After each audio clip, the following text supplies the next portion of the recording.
میری پہلی بیعت تھی حضرت سید زبار حسین شاہ رحمۃ اللہ علیہ کے سامنے. جب ان کی وفات ہوئی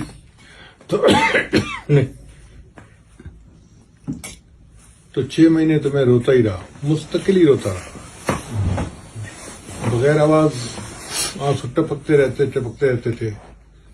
اکثر لوگ مجھ سے پوچھتے تھے کہ کیا نزلہ ہے, تو میں ایسے ہاں سی کر دیتا تھا, بتاتا نہیں تھا کہ میں رو کیوں رہا ہوں, شیخ کی وجہ سے. 6 مہینے کے بعد پھر میں نے سوچا کہ بھئی اب زندگی تو آگے گزارنی ہے, تو میں نے استخارہ کیا تو حضرت مرشد عالم کا آیا. حضرت کی تقریر میں نے 10 سال پہلے سنی تھی مسکین پور شریف میں,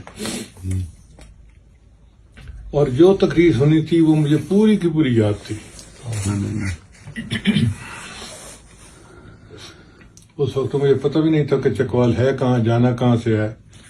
بہرحال میں بس پہ بیٹھا سرگودا سے چکوال.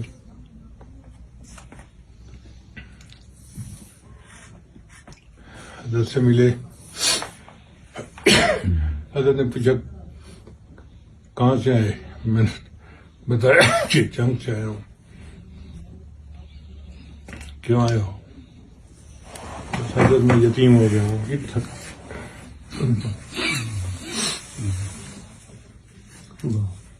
میں نے رونا شروع کر دیا. حضرت بھی بہت روئے. حضرت نے عشاء کی نماز پڑھائی. عشاء کی نماز پڑھا کے واپس آئے تو حضرت نے مجھے کہا کہ یہ بتاؤ کہ تم بیت ہونے کیوں آئے ہو؟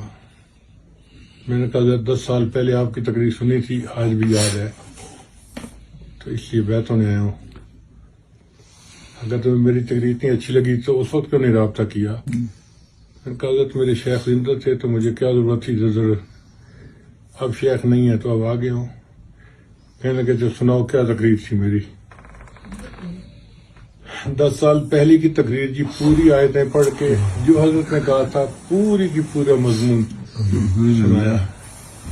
حضرت فرمان لگے میں نے زندگی میں ایسی ذہانتیں دیکھی گئی.